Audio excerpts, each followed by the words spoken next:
Gentlemen, historical day in sports. 3 NBA playoff games, including the Lakers, boycotted by the players. WNBA would follow suit, even some baseball games getting involved. Despite the overwhelming plea for change, there has been no action. So our focus today cannot be on basketball. They have a powerful platform. You can't take their money away like you could in the 60s and 70s. You know, guys don't have a fear of something being taken away from them now.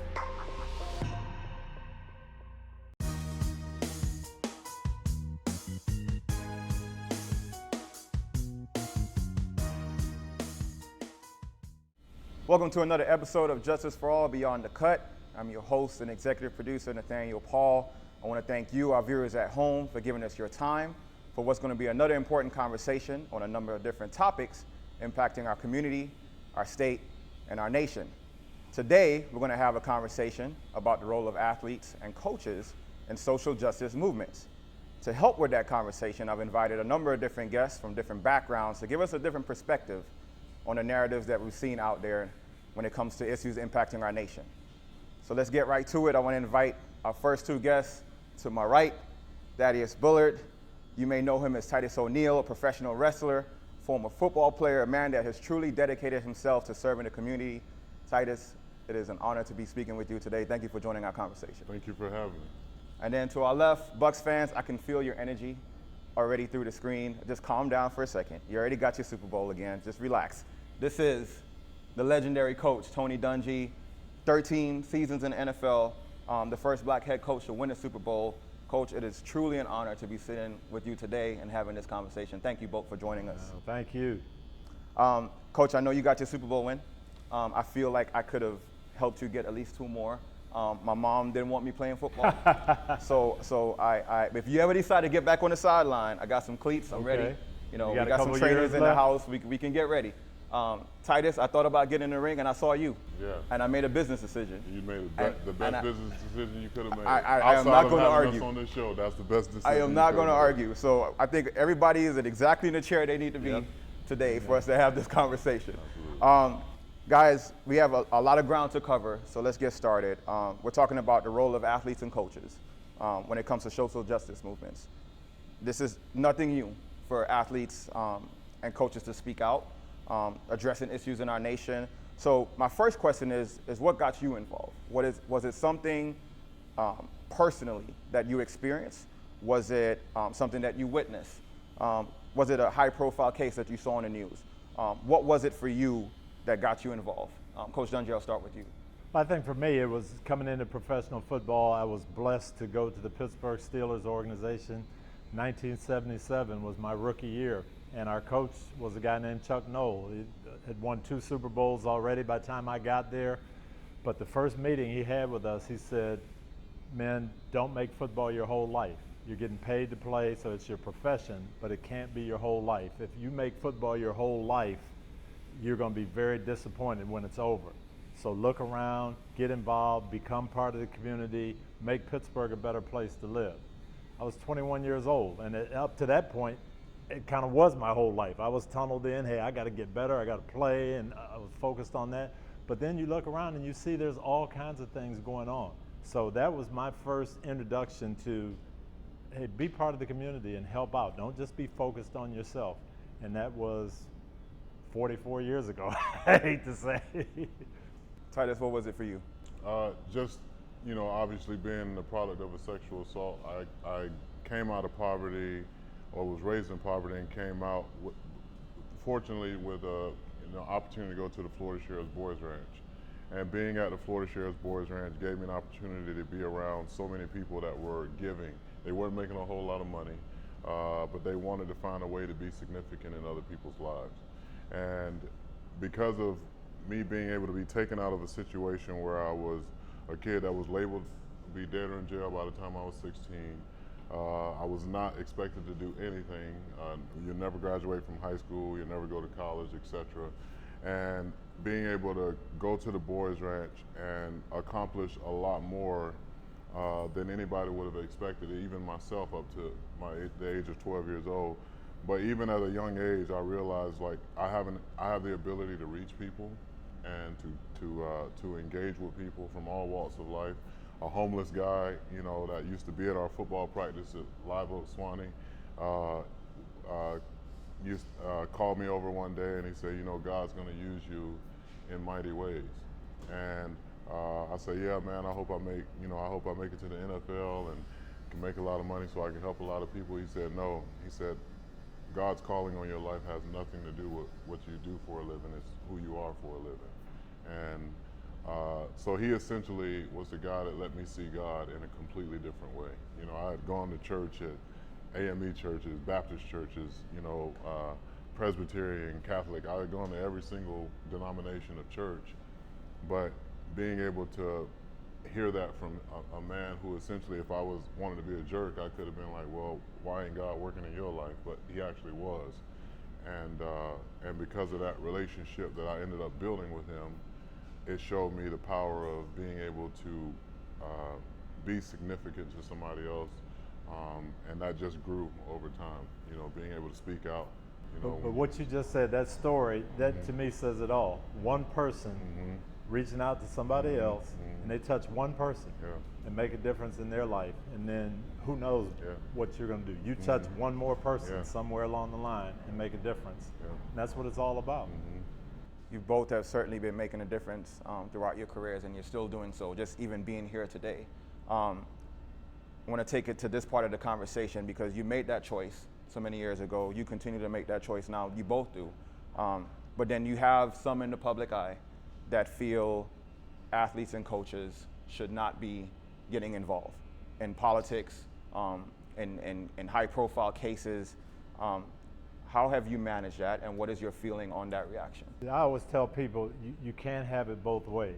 Okay, when we ask these young men and young ladies, because of their position, to get involved, and they do, I think of the guys who played for me, Warwick Dunn and Homes for Single Moms, and everybody says, oh man, that's awesome.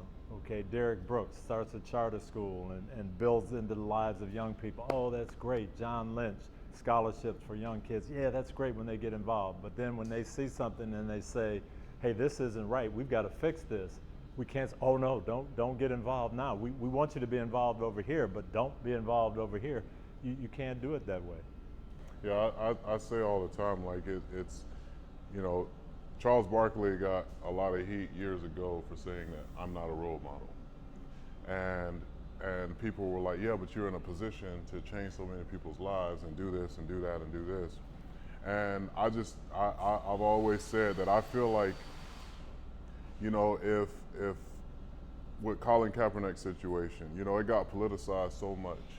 And the fact that if people actually did their research to find out, you know, he was actually sitting to start. And a gentleman in the military told him, you know, that's very disrespectful. You know, it's better to kneel. You know, you can kneel before God. You can kneel, you know, and I mean, even when people get injured, first thing everybody does on the field is take a knee. You know, and but for years, especially when the black athlete has spoken out about something, you know, whether it was raising a fist, sitting at a lunch counter. You know, Muhammad Ali saying, I'm not going to go fight in a war, you know, against people that never did anything. It was always a problem. And I almost wonder sometimes, and I've even asked sometimes, if Tom Brady took a knee because the United States government doesn't give any funding to save kids from dying from pediatric cancer, would there be the same amount of uproar as it was for young black and brown men or older black and brown men losing their lives to the hands of police brutality? As an African American, you know, a lot of times, you know, we have been told that we should kind of like shut up and dribble or sit down and be quiet or don't look me in the eye and things like that. And it's really demeaning. And I think that people, if they really understood the history of things that went on in this country and systemic things that were set up so that African Americans and minorities cannot be successful, those that really open their eyes to the realities of it have a different outlook on it now and it took years to get, but it's taken years to progress in any way, shape, or form. We're going to dive in a little deeper into everything that you just said. I'm going to take a quick break because I want to talk about managing our emotions with a lot of those issues that you just highlighted, because you can see the headline of what happened with George Floyd. You see the videos of these injustices, and then you still have to go out and coach. You still have to go out and perform. And how do you deal with that as an athlete? How do you deal with that as a coach? We'll talk about that after the break. You're watching Justice for All Beyond the Cut.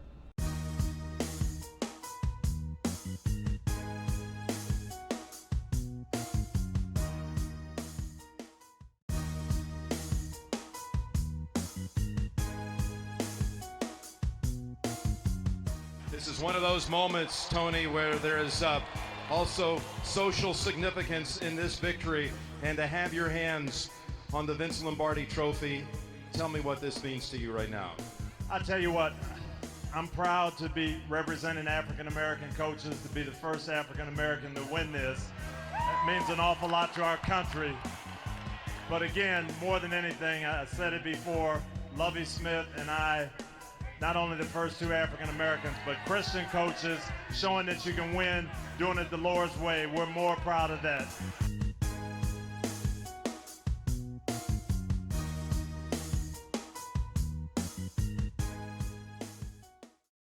Welcome back to Justice for All Beyond the Cut. You're watching our latest installment. Today we're having a conversations with athletes and coaches and their roles when it comes to social justice movements.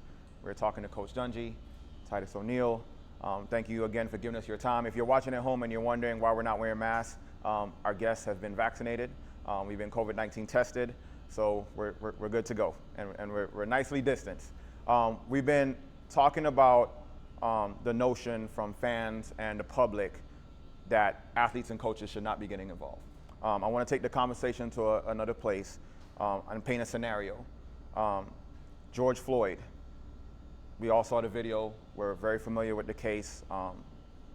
When something like that happens, as an athlete, as a coach, how do you manage those emotions to still have to go out and coach a game, to still get in that ring and perform? Coach, I'll start with you. Yeah, no, you do. You're aware of it. It bothers you. You're human.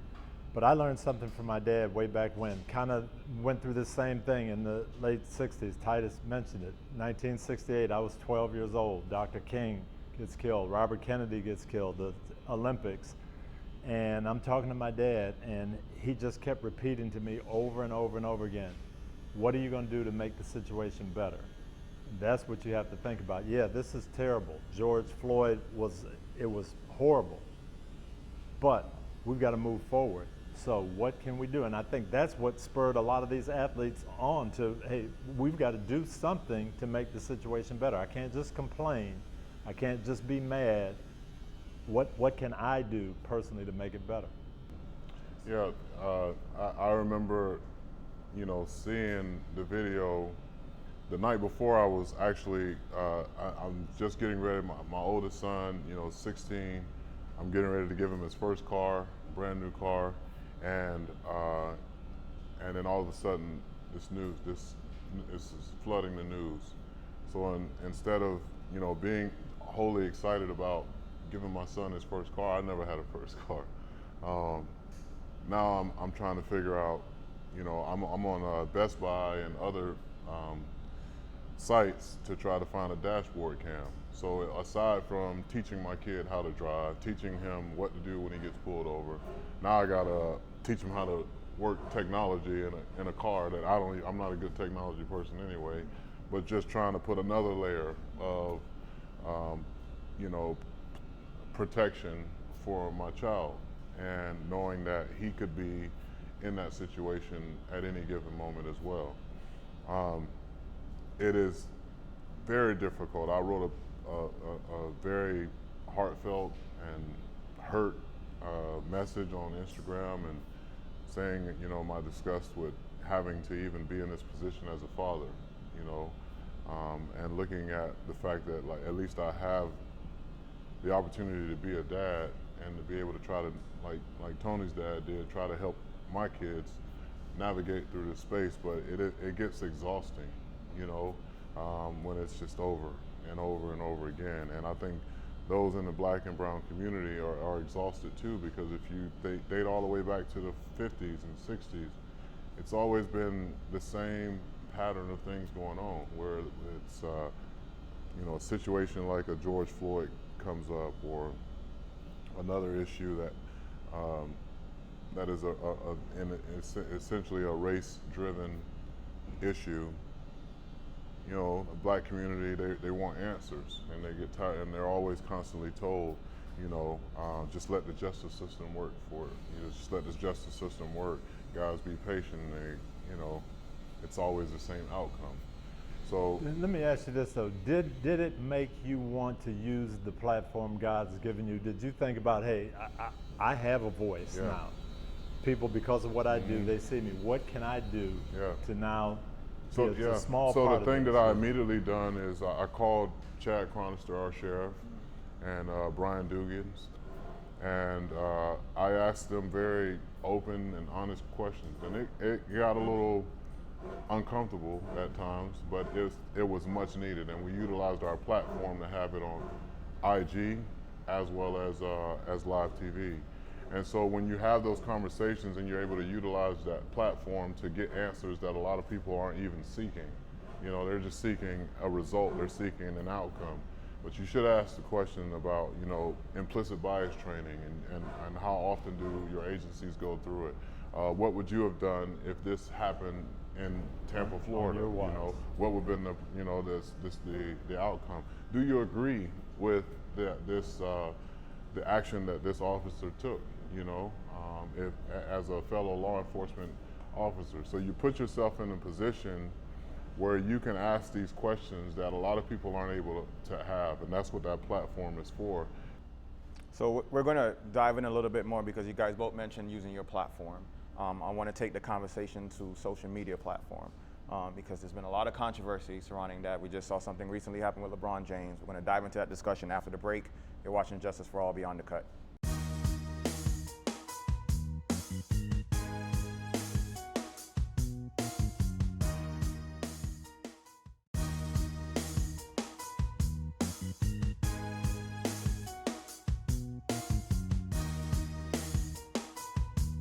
I've always wanted to set an example of what it means to be a great human being, because I truly believe that we should all be respectful to every single person we come in contact with. You may not agree with some of them, you may not even like some of them, but you love them and you respect them, because in my opinion, that's what real champions of humanity and real warriors of change do.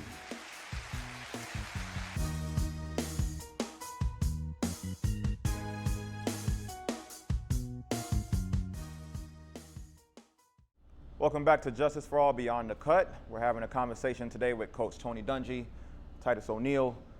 We are talking about the role of athletes and coaches in social justice movements.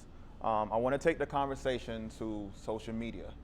I know myself as a father, I've had conversations like you with your sons after looking at videos like George Floyd and having to figure out how to manage those emotions and still go to work. There's been many times I've gotten on Twitter and started typing out something and I had to delete it because I think about my role and what I do for work. You guys have an even bigger platform. Talk to me a little bit about that process when you are like either made a post or tempted to make a post or a tweet or something like that and know that it may not be received well. That night, I was in your shoes, you know. I have a Twitter account, NBC wanted me to start it, so this will help our program. I have a lot of followers, and that night I was very upset, and I typed up just what you're saying. I was disappointed in our leadership, I was disappointed in the response, I was disappointed in people, our reaction, burning buildings, burning our own community down. And I started to type that out, and it was what was in my heart. And just before I started to push send, I thought about what my dad always said, will this really make things better? And I said, no, it won't. And so I had to stop, start over, pray about it, and I typed out something totally different. You know, how are we going to respond? Are we going to paint all policemen as bad? Are we going to paint all government as bad? Are we going to paint all protesters as bad? No, we got to come together. But I had to think about the platform that I have and use it the right way, and it's a responsibility. We just saw recently LeBron James had to delete a tweet over a comment he made about a police case. Talk to us a little bit about your process, because you're very active on social media when it comes to addressing some of these issues. Yeah, I say that, you know, similar to Tony, I had a whole thing typed out, and I stopped myself because I always said, before you hit send, you know, think about the outcome. Think about the outcome you want, and think about the outcome you may receive. And, you know, my take on social media in general is that if they don't know you personally, don't take it personal. So it's going to be people that's going to make, you know, comments that don't even know you. They're sitting in their basement of their mom and dad's house, you know, saying stuff. But I've always looked at myself as a connector, which is probably why I would never be good in politics, because I mean, immediately when I say I'm a Democrat or a Republican, I cut off half of my influence. And, you know, I just want to get the work done. And so in order to get the work done, you have to understand how to bring people together. And that was when, you know, I made the decision to, you know, have the Love Walk that we ended up having last summer. And it wasn't a And that was fabulous too, by the way. Thank you. It was fantastic. Yes, sir. And, you know, my whole, you know, thinking behind that was, you know, this is not a protest. This is, you know, like, just like my shirt, you know, says, love is an action word, and when people see you actively being engaged, you know, on a consistent basis, and not just around the holidays, not just, you know, every once in a while, they see you actively engaged in the community, it makes it very easy for them to say, all right, well, I don't have the answers, they don't have the answers, let's all come together and make a conscious decision to find answers, you know? And that's what the Love Walk was all about, was getting CEOs and community members and political leaders, regardless of what side they were on, to all make a conscious decision that if you're going to participate in this walk, it means that we're going to walk forward. And the significance of walking over the Fortune Taylor Bridge, you know, years ago, she was one of a few slaves that owned land, and that bridge was significant in helping the Latino community and the white community do business in the city of Tampa. And you know, every time I've seen something that you know, involves a bridge, it's being able to go over something, you know, and to get over something. And I wanted us to get over the present time that we were in, but get through it together, and get through it with a mindset that, like, it really does take all of us. But you had a strategy though. Yeah, And you knew, hey, I've got a solution. And I want to use my platform to get this solution out there. Not to tell people what's wrong and what happened. Yeah, you know, not to stir people up. What can we do to solve this? And that's what I thought was so awesome about it. That's why I wanted to go, because you have some athletes that are not thinking through like, you know, like Coach said, you had a strategy. You knew you wanted to plan something and bring people together. But some athletes are deep in emotion at that time. They might be sitting in the locker room, and you got to get ready to go on the court, got to get ready to go on the field, and they're ready to type something. What would be your advice to them before hitting send? Think about what this fabulous platform you have, and how do you want to use it. You can use it to stir people up, and you can use it to bring attention to a matter. And sometimes that's needed. But in that case, we didn't need to bring attention to it. Everybody saw what was happening. So we needed to have some solutions. And I love what Titus did. But that would be and it was my advice to all my players. Think about what you want to do to help, and make sure what you're going to do is going to help the situation and do what you want it to do. We're going to take our conversation to another level. We already have some great points that's been brought out. We talked about fans and the notion of fans and the different perspectives of athletes and coaches getting involved. So we're going to bring a couple on after the break. You're watching Justice for All Beyond the Cut.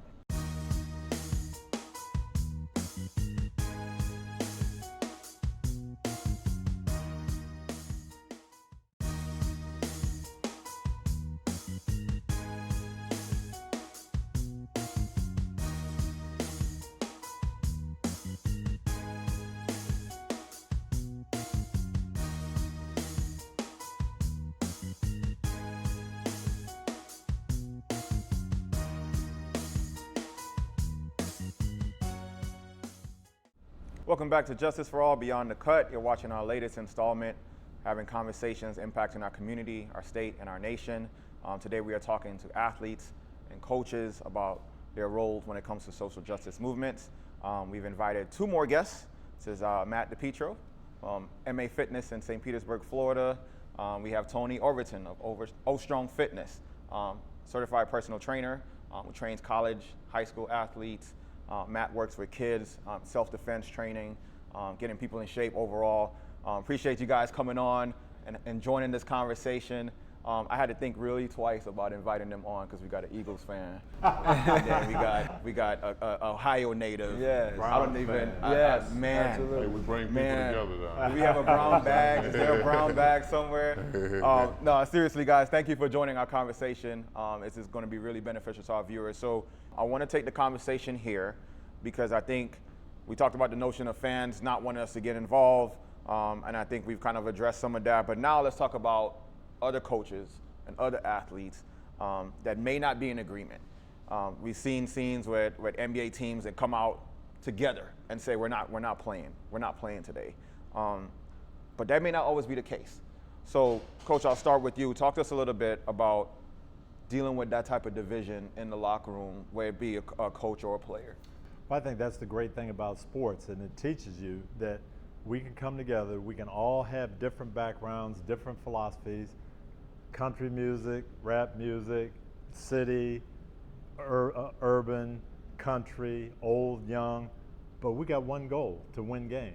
And so we're all going to be different, and we can put those differences aside to win, and I think that's always the message that you give people in these situations. We might not agree on everything, but we still have to come together.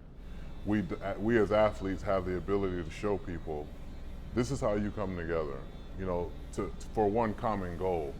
And the one common goal on every team should be to win the game, to put ourselves in the best position as a coach, as a player, as a support staff, as the owners, whatever it may be, to put our team in a position to win. And if you take that same philosophy, whether it be business or church or wherever you go, you have a chance to really show people how to win at life, and how to work through problems the right way. So it's just understanding that, you know, we're not all going to agree and like every single thing, but at the end of the day, we need to be able to be respectful to one another. So let's look at this from the fan perspective. Matt, you're an Eagles fan. Yes, I am. Proud, too. Yeah, the most disrespectful fan in football. So you've gathered your family, you've gathered your friends, you're ready for this game, and your favorite team, whether it's the Eagles or anybody else, announced that they're not playing today. They're taking a stand of an injustice. As a fan, there's been many others that have been quick to react and said, I'm done. I'm no longer supporting this team. I'm no longer supporting this sport. Talk to me a little bit about like those feelings for yourself or conversations you may have had with friends that feels like that way when a team decides to take a stand. Yeah, I think it gets tough because of the politics involved and the grand stage of the NFL or the NBA. And when that happens as a fan, you feel that you're tuning into something and then you're getting disappointed because something's not going the way it should go, the way it's gone in the past. It's also it can be uncomfortable to see that displayed during a game, you know. And I think that that's just part of having these conversations, though, to understand where it's coming from and what it means. I do want to piggyback off of what Titus said about, you know, being different but having the same common goal. You know, unity is not sameness. So we don't have to all be the same, but we can be united in that, in understanding, in seeking justice. And I think that's really important to know because it feels like you either have to be Team Black Lives Matter or Team All Lives Matter or Team Republican, Team Democrat, conservative, liberal. And like now looking at it, my hope is that, you know, when we look at the sports and look at the teams, like we want to be united, but we don't have to expect sameness, you know? So looking at sports on the grand scale and tuning in as a fan, I think that the conversations need to be had in, you know, not in combative ways, but in uniting ways. To say, hey, this is the personal experience I had. Can you relate to that? Can you see it? and grow from there.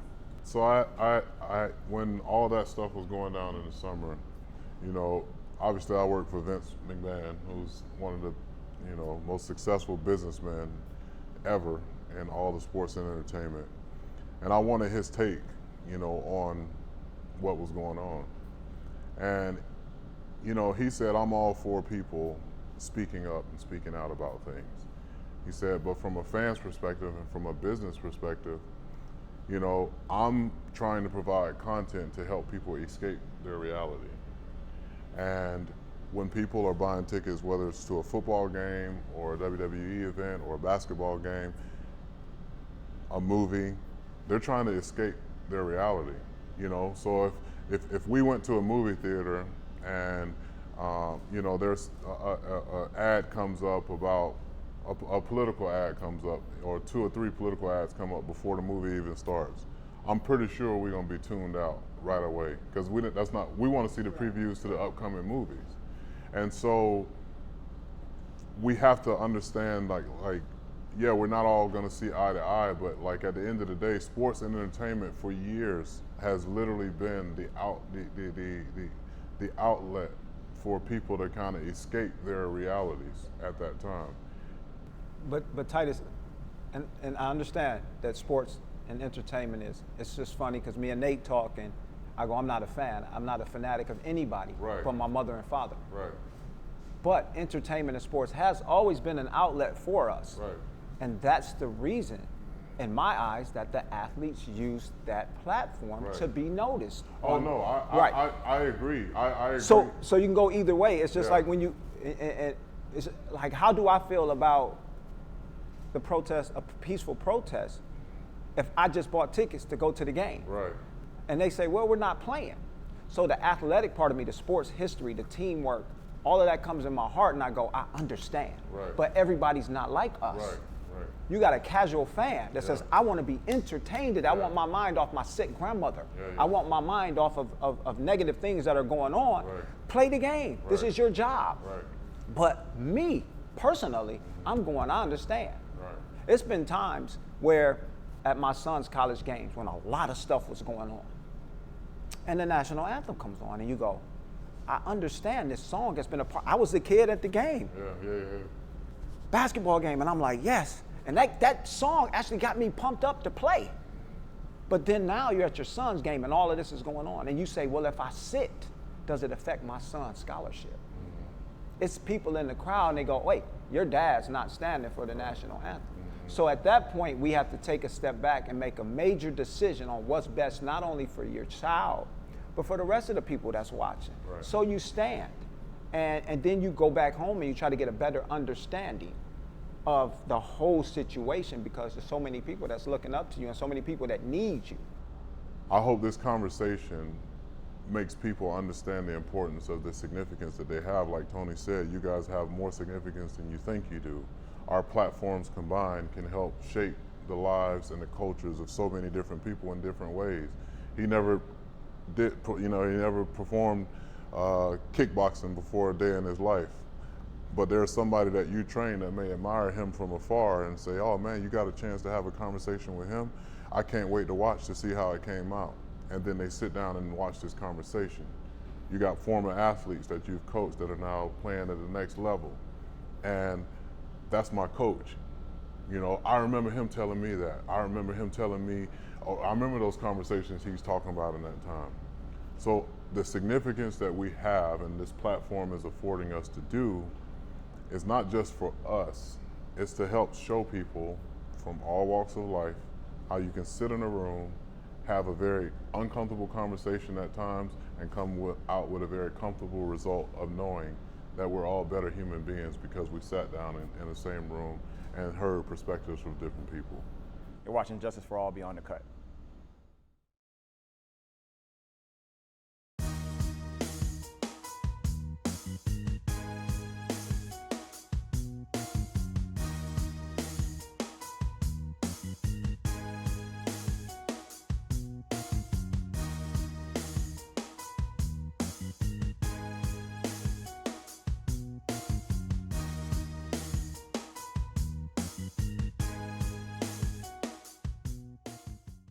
Welcome back to Justice for All Beyond the Cut. We're continuing our conversation with coaches, athletes about their roles in social justice movements. So let's talk a little bit more about communicating with kids, because all of you on different levels do that. We talk about, making that decision of before you issue that tweet, before you go to the ring, managing those emotions. But now you're in high school and you're in college. You haven't landed that scholarship yet. You don't have that big contract yet, and you are dealing with the same emotions. You want to tweet, you want to post, you want to go march, but you have to think about how that could possibly impact your career. So let's talk a little bit about that, on the conversations you may have had with those type of kids, or advice you would give to those kids on how to deal with those emotions when they have not yet made it to that level. Titus, I'll start with you.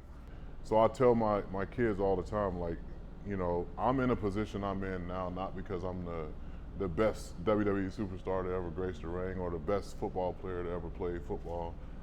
My character has been so strong up to this point, and my biggest fear is not losing money or losing a contract or whatever. It's disappointing my kids. So, Coach, that's great advice and great conversation. I think us as parents, we have those with our kids, but now you're still angry, right?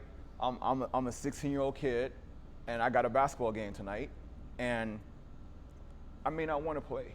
I may come out on the court and I got something planned to let the world know that I'm hurting and something needs to change. And even though we have those conversations, they're still feeling that pain.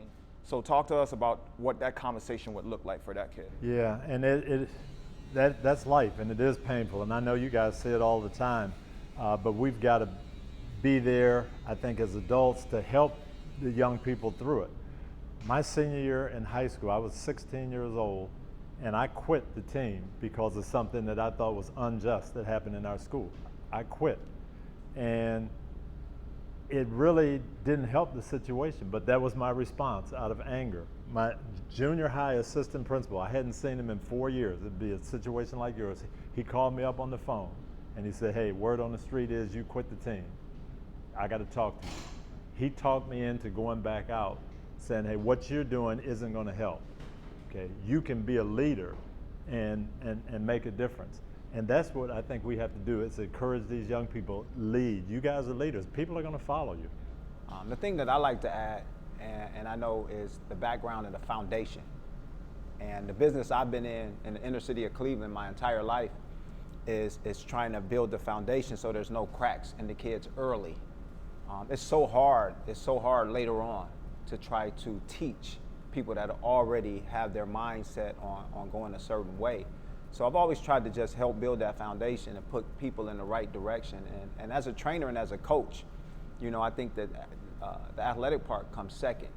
And when we talk about what you guys have been talking about today, it's so important to try to teach early, where it's easier to guide later. Coming at it from a fan perspective, and in my job and everything, I get to work with a lot of different people, a lot of different ages. But just hearing, Coach and Titus just talk about the perspective from the inside, and how you portray on camera with your big, platforms, a lot bigger than ours. I've just been really privileged to hear that. And I grew up privileged, 2-parent household, family. There are other things though that I didn't grow up with. We were poverty level. We grew up in eating out of food pantries and macaroni and cheese, ramen noodles, and the like. But then I just don't have the same perspective that you guys have. As a white man, as a white male, and so joining in the conversation, getting perspective that I can pass on. I think you guys touched on it. There's difference between a social media post and then just touching people individually. But it's amazing. You talk about platform, and I can tell you, you guys have, you may not feel it, you got as big a platform as we do. Guys who had an impact in my life, my junior high coach, my barber, a good friend of mine who was 8 years older than me, who just helped train me. I mean, those guys have as much impact. You have an impact on one person's life, you make a difference in the whole state. Coming up after the break, we're going to have final thoughts from Coach Dungy, Titus O'Neil, on where do we go from here. You're watching Justice for All Beyond the Cut.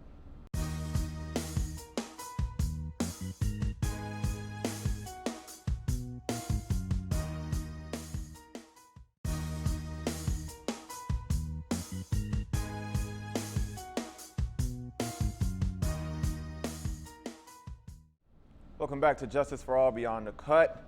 I know you guys have been enjoying today's conversation with Coach Dungy and Titus O'Neil and our other guest that has been here. I'm sad to say we're about to come to an end, but I want to be able to leave our viewers with this. For some folks watching at home, we gave them some really good perspectives to think about.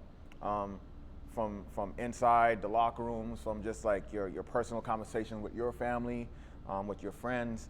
So, but for some right now, they may still feel, I kind of get it now, but I still think you should stay out of this lane. Or there are some that say, well, now that you have this platform, you should be doing more. So just your final message to other athletes and our viewers watching at home, fans, your final thoughts to them. I think I would go back to what Titus said in the last segment. You have to think about success and significance. It's great to be successful. It's great to have people talk about you that way. But really being significant, doing things to help your community, to help people around you, to make a difference. That's what I always used to talk to my players about. Yeah, we want to be successful, but I want you guys to be significant. And how do we do that? By getting involved and by helping people improve their lives. But from an athlete's perspective and an entertainer's perspective, you also have to understand that you don't want to put yourself in a position where your good deeds are deemed combative. You know, so 1 minute you're helping, raise funds and give funds to certain initiatives that will help move the systemic issues that reside in our communities, and then turn around and put up a post like, here go another law enforcement officer. All law enforcement officers are bad because, much like. And I think a lot of people had an issue with Colin Kaepernick, and I had an issue with this aspect of it. You could take a knee, and I fully support what you're doing in regards to raising awareness, but then if I see you with pig socks on, it's like going into a room and trying to have a conversation about bringing people together with a shirt saying, I hate black people. It's just, you automatically gonna turn off everybody in that room right out of the gate. So don't mix your message, you know what I mean? Don't dilute your message, don't dilute your platform by doing all this great stuff and then shooting it down with negativity or shooting down something that can be very divisive. We need more conversations. We talked about talking to our kids, and I've had a lot of difficult conversations with my son. He's 12 years old, and every time there's a high-profile case, we dissect it. We dissect the footage, we dissect the information, and I use that as a teaching tool, and we have that conversation. And that was the whole purpose of why I wanted to do this conversation and others, is to be able to encourage people at home to have conversations with their friends, with their family, with their loved ones. I hope today's segment motivated you to do just that. Take the information that you heard and call your friends, call that loved one, call that teammate if you're an athlete, and be able to start having those conversations, because this is all about coming together. Thank you for your time today. This has been another episode of Justice for All Beyond the Cut. Until next time. Speaking of coming together, before we sign off, if y'all want a great place to come together, y'all need to come down here to Prime Barbershop. And no, they did not pay me for this. This is quite honestly one of the best barbershops I've ever been in my entire life. So if you want a place that you can go, and I think one of the brothers that was in the back was probably on the whole show. I don't know what kind of haircut he got, but it might be a little expensive because he was back there for a minute. But this is a great place, great atmosphere, and I don't know if this even gonna make the final edit, but I just felt like I needed to say that. We're gonna keep it in. Listen, when Coach Dungy or Titus O'Neil cuts you off, you make that business decision. You sit back and you just let it ride. Viewers, thank you for joining us. Until next time, stay safe. This has been Justice for All Beyond the Cut.